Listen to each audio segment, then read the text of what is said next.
What is up, everybody? I am Get Flanked. Welcome to part 3 of how to get Siege back on track. This is a 3-part series that focuses on improving the new player experience in Rainbow Six Siege. Part 1 focused on improving educational resources within the game, such as tutorials and redesigning the situations. In part 2, I discussed an idea for a new game mode. In part 3, we will be focusing on the need for a progression system within Siege. Now, parts 1 and 2 will be linked in the top right-hand corner of the screen right now. Be sure to check them out if you haven't already. With that out of the way, let's start talking about progression in Rainbow Six Siege. And let's start by identifying the progression systems that already exist within the game, or the lack thereof. I think the first thing that I want to say on this subject is that Siege actually does a great job of providing what I consider to be the most important aspect of progression within a game, and that is your own personal skill and improvement. If you want a game that has a high skill ceiling and lots of room for growth as a player, Siege is a great game to play. My issue with Siege is the fact that that is really the only form of meaningful progression within the game. Think about it. What are the other forms of progression within Siege? Well, first, you have your clearance level. This is meaningless. It's really just a number beside your name that shows how much time you have played the game. I guess you could consider unlocking new operators a form of progression. The problem with this is that, once again, it just comes down to playing the game or paying money to unlock them. And you also have your weekly challenges. These are okay, I guess, but the challenges are usually very basic and repetitive. And really, as a challenge, it's more a sign that you're just in the game and you actually have a pulse rather than you actually completed anything. And finally, we have the Battle Pass. This is probably the most engaging form of progression that we have within the game. But even with the Battle Pass, it just comes down to playing the game. So let me ask you this. Have you ever said to yourself, I'm going to log on to Siege and grind my clearance level. I'm really hoping to hit level 200 today. No. Have you ever said, I'm going to log on to Siege and grind my weekly challenges. I really want that extra renown. No.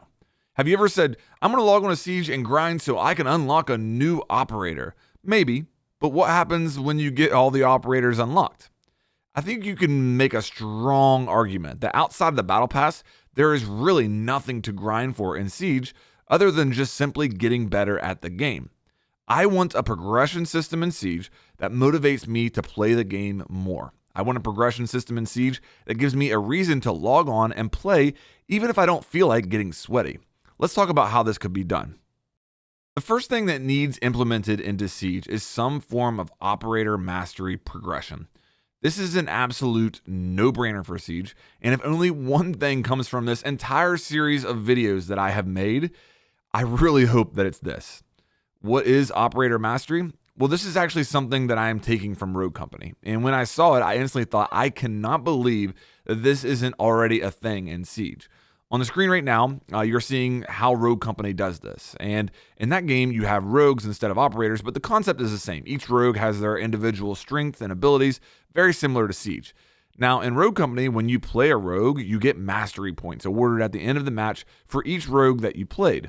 Those points accumulate, and you are awarded rogue mastery levels based upon how many points you accumulate.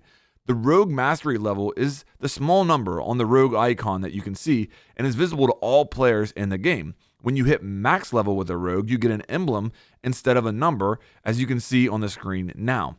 You also get in-game rewards for leveling up your rogues in the form of different sprays, uniforms, and emotes. Now I want to ask you a very simple question. If there was a similar system to this in Siege, would it make you play the game more?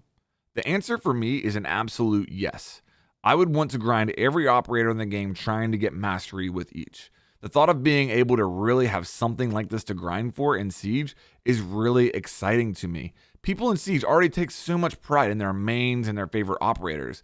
Let's give them a visual way to display to others what their favorite operators are and how much they have actually played them. On the screen right now, I'm showing you how this could look in game. First, on your team, it could show your mastery level very similar to how Rogue Company does this. Now, this is how I would handle it with the other team. Once you reveal the operator, it would show the mastery level in the bottom right of the operator icon. How cool would this be?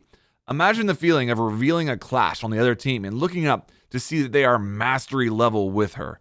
I think this would be really cool. It would be like a badge of honor for the Clash player. I've grinded this operator up to mastery. And while it's not necessarily a reflection of skill, I think it could be a good indication as far as a person's ability with an operator.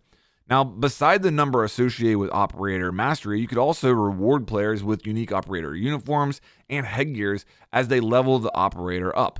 Again, this gives me motivation to play the game more. It really tugs on the completionist within me and gives me motivation beyond just, I want to get better at this game. Ubi, this is a no-brainer.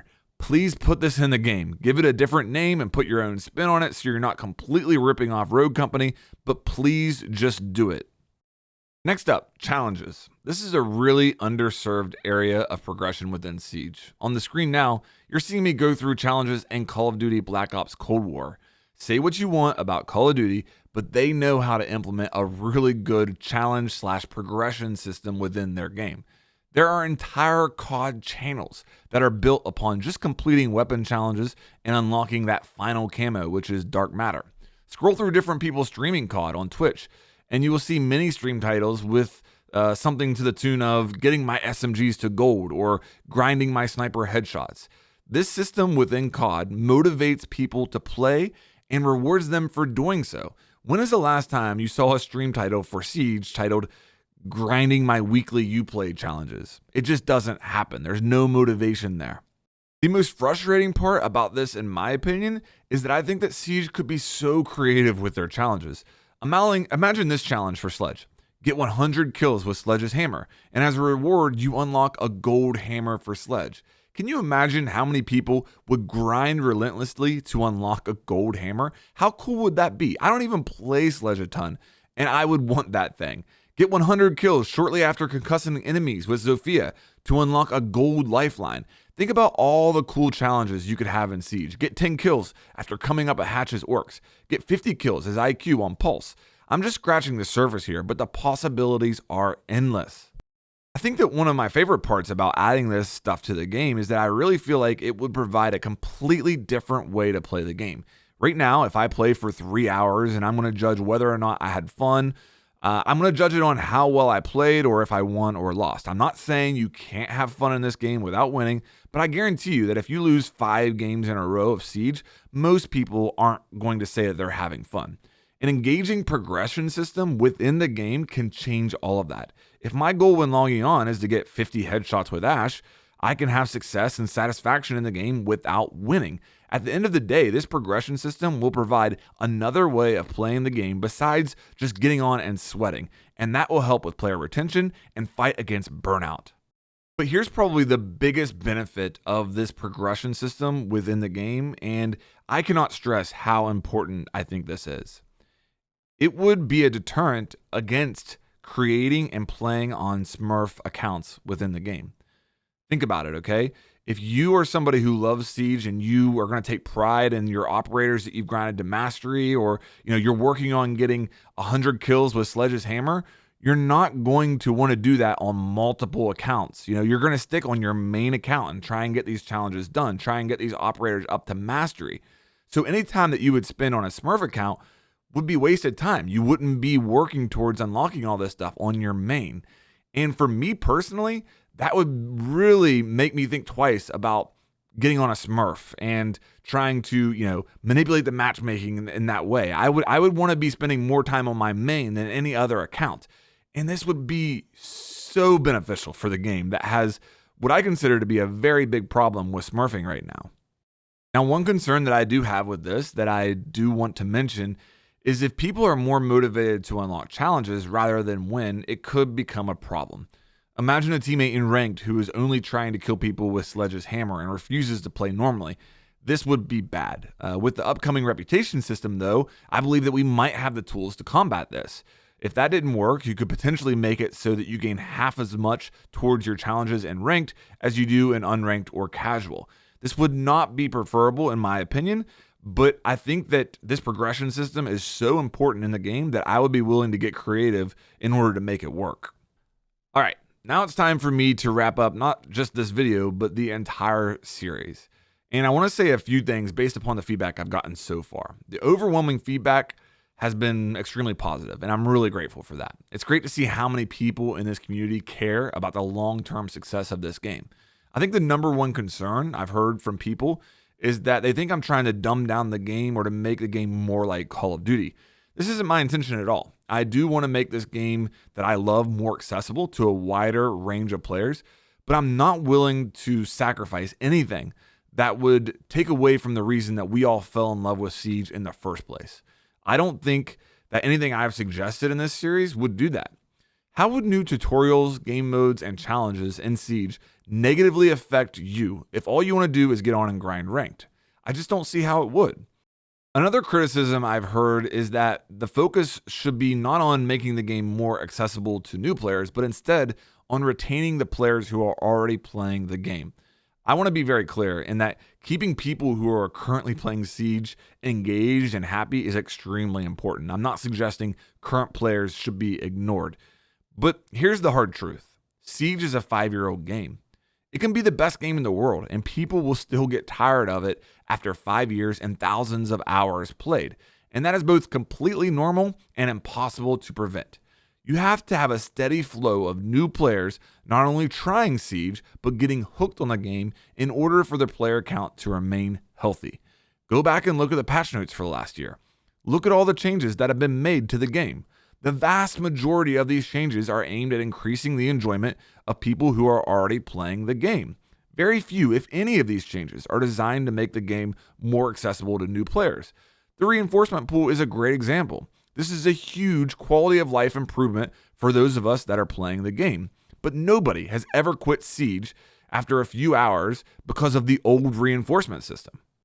Now let me speak briefly to the dev team that works on Rainbow Six Siege every day. First of all, thank you for the hard work that you put into this game that we all love. I hope you view this series not as a critique on the job that you're doing as much as a display of how much I love your game and I want to see it succeed for the next 10 years.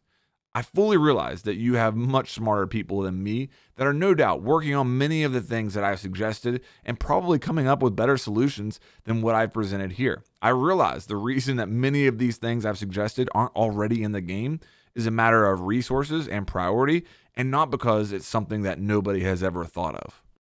With this in mind, let me now direct my words towards the upper management and the people who are making the decisions regarding these priorities and resources. I believe Rainbow Six Siege is at a fork in the road. One path is continued decline of the player base and eventual collapse. The other is another 5 or 10 years of growth and 100 operators. There are so many factors that are outside of your control when it comes to the long-term success of Siege, but please, if I'm not playing Siege in 5 years, don't let it be because you didn't dedicate the necessary resources that the game needed at this crucial point in its history. I understand these decisions are not easy, but you have an entire community that you built around this beautiful game that is rooting for you.